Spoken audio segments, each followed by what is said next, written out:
नमस्कार दोस्तों, स्वागत है आपका मेरे YouTube चैनल पर। और मैं आज आपको प्रेजेंट इंडेफिनिट टेंस के बारे में पढ़ा रही हूँ, है ना। वैसे मैंने जो पहला वीडियो बनाया था उसमें मैंने प्रेजेंट टेंस और पास्ट टेंस, फ्यूचर टेंस, इन्हीं सब का इंट्रोडक्शन करवाया था। आज मैं जो पढ़ाने जा रही हूँ वो मेरा है प्रेजेंट इंडेफिनिट टेंस। प्रेजेंट का मीन्स तो आपको पता ही होता है, वर्तमान काल, और इंडेफिनिट का मीन्स होता है अनिश्चित। जहाँ मैं आज पढ़ाने जा रही हूँ आपको वो अनिश्चित वर्तमान काल के बारे में पढ़ा रही हूँ। अब मैं इसकी रिकोनाइज भी बताऊंगी। जैसे इसकी रिकोनाइज का मीन्स होता है पहचान, कि इसमें क्या होता है। मुख्य क्रिया, मुख्य का मीन्स होता है मेन वर्ब। मेन वर्ब के साथ ता, ती, ते का प्रयोग किया जाता है। इसको कैसा पहचाना जाता है, यानी जब भी हमारा कौन सा वाला आएगा, इंडिफिनिट वाला, चाहे वो पास्ट टेंस हो, फ्यूचर हो या प्रेजेंट हो। प्रेजेंट तो सो मैं करवा ही रही हूँ आपको, लेकिन मैं बता रही हूँ कि नेक्स्ट जब मैं पास्ट भी करवाऊँगी तो उसमें क्या आना चाहिए, मेन वर्ब में क्या आना चाहिए, ता आना चाहिए। जैसे इंडिफिनिट टेंस में क्या होता है, मेन वर्ब के साथ ता, ती का प्रयोग किया जाता है। अब हम आगे बढ़ते हैं। जैसे कुछ एग्जाम्पल मैंने इसमें लिख रखे हैं। जैसे कि श्याम खेलता है, यहाँ पे देखिए ता है, ये हमारी क्या है, मेन वर्ब है, यानी कि मुख्य क्रिया है खेलना। तो खेलने के साथ हमारा क्या आ रहा है, ता आ रहा है। तो जैसे कि श्याम खेलता है, राम घूमता है, यानी घूमना भी क्या है, हमारी वर्ब है, क्रिया है। तो क्रिया के साथ क्या आ रहा है, ता आ रहा है। तो क्या हो गया है हमारा ये घूमता, यानी राम घूमता है। और जैसे यहाँ पे भी ता आ रहा है। और जैसे नीता नाचती है, तो यहाँ पे हम देखेंगे तो यहाँ पे भी हमारा क्या आ रहा है, ता यानी ती आ रहा है। तो ये हमारा इसकी क्या रिकोनाइज किसकी हो गई है, ये हमारी इंडिफिनिट टेंस की रिकोनाइज हो गई है। यानी कि जहाँ भी हम इंडिफिनिट यूज़ करेंगे तो उसमें ता आना कंपलसरी है। आई होप आपको ये काफ़ी अच्छे से समझ में आया हो। और आया हो क्या, आया है, ये तो मुझे पता ही है कि आपको काफ़ी अच्छे से समझ में आया है। फिर से मैं एक बार रिप्लाई कर देती हूँ इसको, कि इंडिफिनिट जब भी हमारा आता है तो उसमें क्या होता है कि मुख्य क्रिया के साथ हमारा ताती ते यूज़ होता है ना। अब हम जैसे कि आगे बढ़ते हैं, हमें सेंटेंस बनाना है अफर्मेटिव। इसके भी हम 4 टाइप के सेंटेंस बनाएंगे, affirmative, negative and interrogative, interrogative negative. तो कैसे बनाएंगे, तो मैं इसके रूल्स पहले करवा देती हूँ, इसके बाद मैं इसके सेंटेंस आपको बनाना सिखाऊंगी। तो यहाँ पे आप देखिए कि जैसे मैंने यहाँ पे लिख रखा है अफर्मेटिव सेंटेंस, अफर्मेटिव सेंटेंस, तो इसका मीन्स होता है सकारात्मक वाक्य, है ना।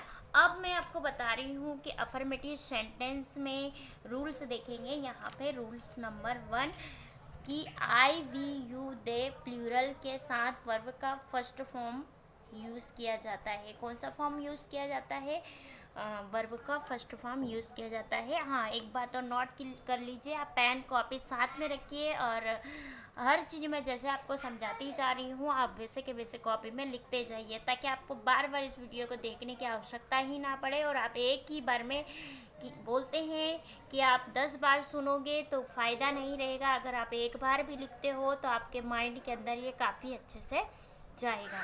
तो मैंने यहाँ रूल्स नंबर 1 लिखा है कि आई, वी, यू, दे प्लूरल के साथ वर्ब का फर्स्ट फॉर्म लगाया जाता है।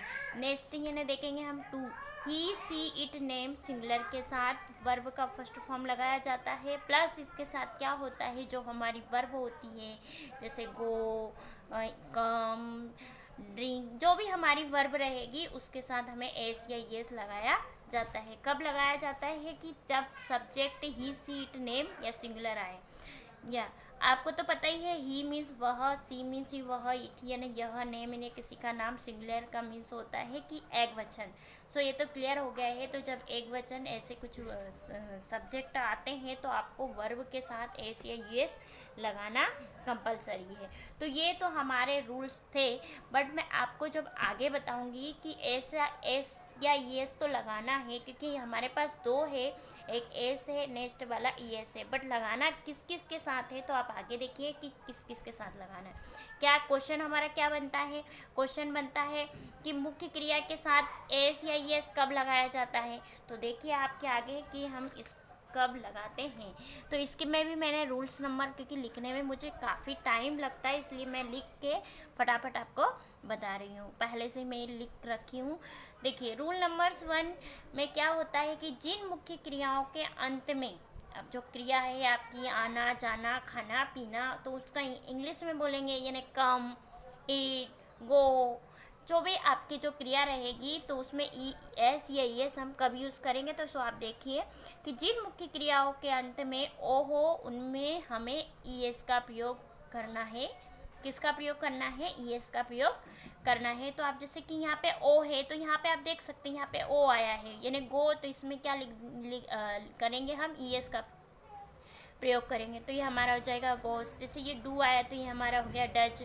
अब और किसके साथ ये एस होता है कि जिन मुख्य क्रियाओं के अंत में एस या एस एच हो उसके साथ भी ई एस का प्रयोग होता है। तो ये बात हमारी किसके साथ ई एस का प्रयोग होता है, तो सो मैं यहाँ पे क्लियर कर चुकी हूँ और ये आपने देख ही लिया है। नेक्स्ट कि एस कब यूज़ होता है कि जिनके साथ जैसे ओ या इस टाइप के जो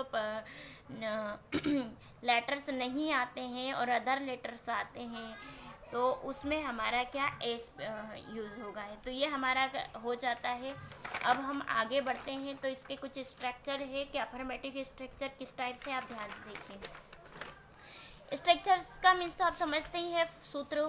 अब यहाँ पे जो स्ट्रक्चर्स है कि इसमें पहले आपको सब्जेक्ट करना है, फिर वर्ब का फर्स्ट फॉर्म एंड वर्ब के फर्स्ट फॉर्म के साथ आपको एस या एस जोड़ना है प्लस ऑब्जेक्ट एंड प्लस आपको क्या करना है? अदर करना है। तो जैसे कि मैंने यहाँ पे ऑलरेडी लिख रखी हूँ, जैसे मैं खाता हूँ, यहाँ पे हमारा सब्जेक्ट क्या है? मैं है, मैं खाता हूँ यानी यहाँ पे ता आ गया। सो ये तो मैं पहले ही बता चुकी हूँ। तो मैं खाता हूँ यानी कि आई इट, हम लोग पढ़ते हैं यानी हम क्या है? ये आपका सब्जेक्ट है। तो वी रीड, तुम जाते हो, यू गो, वे लोग जाते हैं, दे गो, राम और श्याम पढ़ते हैं तो राम एंड श्याम रीड। तो सो क्लियर हो गया है। अब जैसे धीरे धीरे हम आगे बढ़ते हैं, आगे देखिए इसमें क्या है कि ई एस लगाने वाले सेंटेंस। सो ये तो बिना ई एस लगाने वाले थे क्योंकि आई वी यू दे के साथ ई एस आपको यूज़ करना ही नहीं है। नेक्स्ट आपको ही सी इट नेम के साथ ई एस यूज़ करना है, तो उसके भी मैं सेंटेंस बना के रखी हूँ। तो देखिए आप कि जब कर्ता का मीन्स तो आप समझते ही है कि क्या होता है? सब्जेक्ट है ना। सब्जेक्ट क्या क्या आना चाहिए? ही सी इट नेम। तो ही सी इट नेम या नाउन, सिंगुलर जो नाउन होता है उसके साथ हमें जो वर्ब में हमें एस या एस जोड़ना है। तो जैसे आप देख सकते हैं वह पढ़ता है, तो यहाँ पे हम देखेंगे ही रीड्स। देखो यहाँ पे क्या है? डी आया है तो यहाँ पे हमने एस लगाया है। वह जाती, वह कौन है? सी, तो यहाँ पे देखेंगे ये गो यानी कि ओ आया है तो इसमें ई एस लगा है। राम खेलता है तो यहाँ पे देखिए राम प्लेस। लड़का टहलता है तो द बॉय वॉक्स। शिक्षक पढ़ाते, the teacher the teachers teach. यहाँ पे देखिए सी एच आया है तो मैंने यहाँ पे ई एस यूज़ किया है तो द टीचर टीच। तो ये बात तो हमारी सिर्फ सिंपल सी हो गई है, यानी कि हम इसको बोल सकते हैं।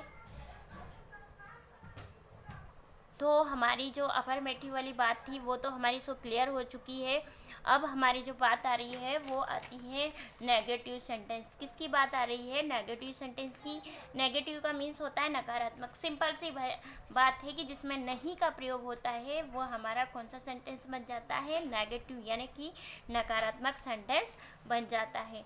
इसका स्ट्रक्चर देख लीजिए आप, यहाँ पे लिखा है सब्जेक्ट प्लस डू या डच। भाई इसके साथ जो हेल्पिंग वर्ब यूज़ होती है वो हमारी डू या डच का प्रयोग इसमें किया जाता है।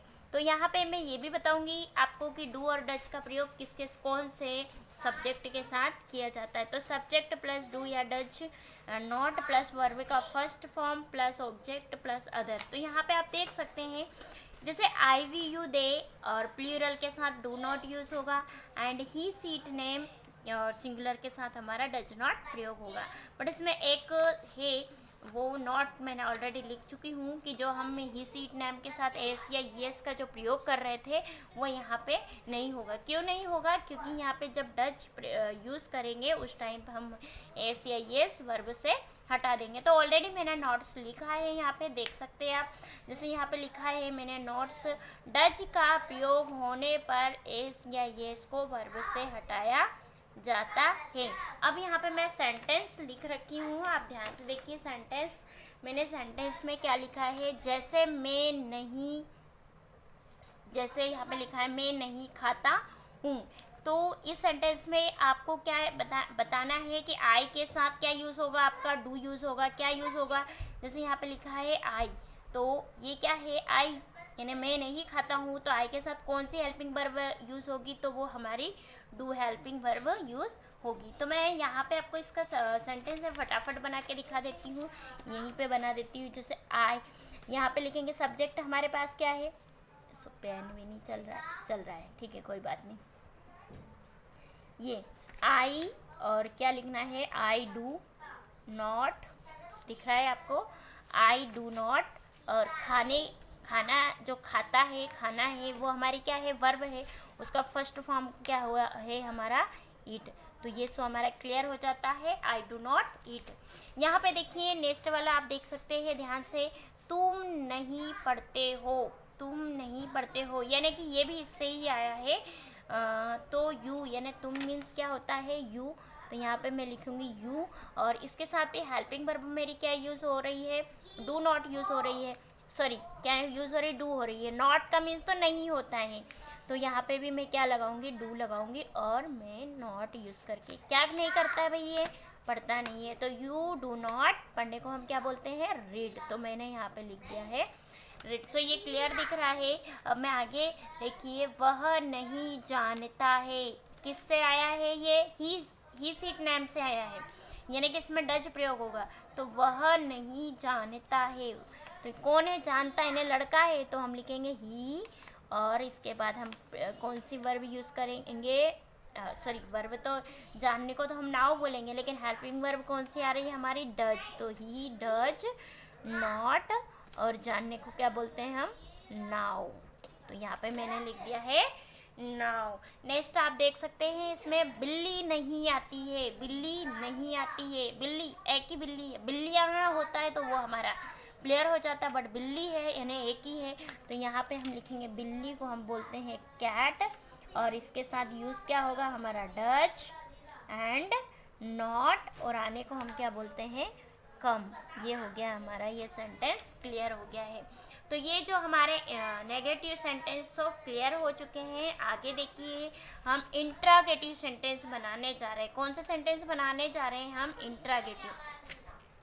इंट्रागेटिव का मीन्स होता है प्रश्नवाचक, यानी कि जहाँ पे क्वेश्चन किया जाए, जहाँ पे क्वेश्चन पूछा जाए, वह हमारा कौन सा सेंटेंस हो जाता है, प्रश्नवाचक सेंटेंस हो जाता है। कौन सा सेंटेंस हो जाता है, प्रश्नवाचक, यानी कि उसको हम इंट्रागेटिव बोलेंगे। सिंपल सा है कि जैसे क्या मैं जाती हूँ, क्या मैं आती हूँ, क्या आपने खाना खाया, क्या आपने पढ़ाई की, क्या आपने सोए, क्या आपने खेला, यानी कि जहाँ पे क्वेश्चन है क्या, वहाँ हमारा इंट्रागेटिव सेंटेंस आता है। और एक टाइप का और भी आता है, जैसे आप वहाँ क्यों गए, आपने ऐसा क्यों किया, आप कैसे आए, यानी कि जिसमें WH फैमिली, जिसको हम WH फैमिली बोलते हैं, तो वहाँ से भी जो सेंटेंस बनते हैं हमारे, वो भी हमारे कौन से होते हैं, इंट्रागेटिव सेंटेंस होते हैं। तो देखिए मैं तो अभी जो आपको करवा रही हूँ वेरी सिंपल है, जिसको बिल्कुल समझ में नहीं आता है वो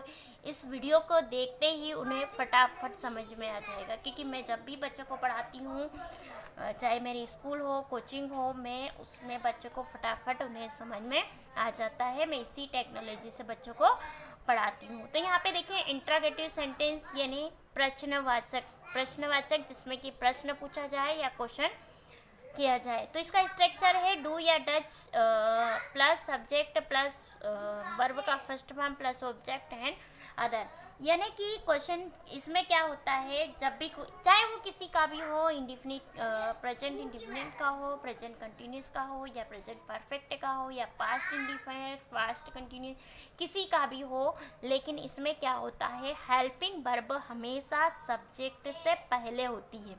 क्या होता है, सब्जेक्ट से पहले होती है। अगर आप इस वीडियो को अच्छे से देख रहे हैं तो आप इसे लाइक ज़रूर करें, शेयर करें, सब्सक्राइब करें और कमेंट बॉक्स में कुछ कमेंट्स भी करके मुझे बताएं कि आपको वीडियो कैसा लगा। इसी के अकॉर्डिंग अगर आप ये वीडियो देख रहे हैं और पूरा देखेंगे तो आप अगर ये वीडियो अच्छे से देखते हैं तो आपको सारे सेंटेंस और सारे टेंस आपको काफ़ी अच्छे से समझ में आएंगे। अब देखिए, आप फटाफट देखिए, डू एंड डज का प्रयोग क्या होता है, सब्जेक्ट से पहले ही होता है। अब मैं आपको बताती हूँ कि किस टाइप से होता है। जैसे क्या मैं खाता हूँ, सिंपल सी बात है, क्या मैं खाता हूँ, क्वेश्चन पूछ रहे क्या मैं खाता हूँ, तो इसमें क्या है, मैं है। तो डू, जो यहाँ पे देखिए जो डू लगा था सो आप देख सकते, जो सब्जेक्ट के बाद डू लगा था वो अब सब्जेक्ट से पहले लग जाएगा। बट यहाँ पे नहीं है तो नॉट तो लगेगा नहीं, तो मैं यहाँ पे देखो लगा देती हूँ ये डू आई, और डायरेक्ट हमको क्या लिखना है, इट, क्योंकि यहाँ पे हमें नॉट यूज़ नहीं करना है। नेक्स्ट यहाँ पे क्या तुम पढ़ते हो, तो यहाँ पे भी तुम है तो डू आगे होगा, डू आई रीड, ठीक है।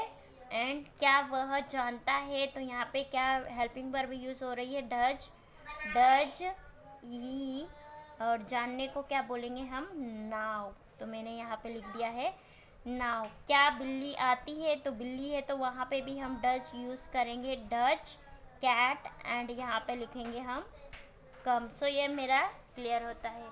ये जो मेरा कॉन्सेप्ट था ये क्लियर हो गया है। अब जो लास्ट वाला बचा है वो क्या है, इंट्रोगेटिव प्लस नेगेटिव सेंटेंस, यानी कि प्रश्नवाचक है नकारात्मक सेंटेंस। अब आगे देखिए स्ट्रक्चर, प्रश्नवाचक तो है तो डू यानी कि हेल्पिंग वर्ब तो सब्जेक्ट के पहले लगेगी, बट इसमें नॉट भी यूज़ होगा। क्यों होगा, क्योंकि इसके साथ नेगेटिव यानी कि नकारात्मक सेंटेंस भी है। तो आप देखिए जैसे कि क्या मैं नहीं खाता हूँ, तो क्या है तो ऑलरेडी मैं बना चुकी हूँ, बस इसमें कुछ नहीं करना है, आपको नॉट ऐड करना है। देखो डू आई नॉट इट, देखा आपने, डू आई नॉट इट। क्या तुम नहीं पढ़ते हो, तो यहाँ पे भी लगेगा हमारा डू आई नॉट, और पढ़ने को क्या बोलते हैं हम, रीड, तो ये हमारा हो गया है रीड। क्या वह नहीं जानता है, तो यहाँ पे क्या यूज़ हो रहा है, डज, डज ही, और नॉट, एंड बाद में क्या जानने को क्या बोलते हैं हम, नाउ, तो मैं यहाँ पे लिख देती हूँ नाउ। क्या बिल्ली नहीं आती है, तो यहाँ पे लिखेंगे डज कैट, और नॉट, और यहाँ पे हेल्पिंग वर्ब हमारी क्या हो गई, कम। सो ये हमारा क्लियर हो गया। आई होप आपको काफ़ी अच्छे से समझ में आया होगा। धन्यवाद।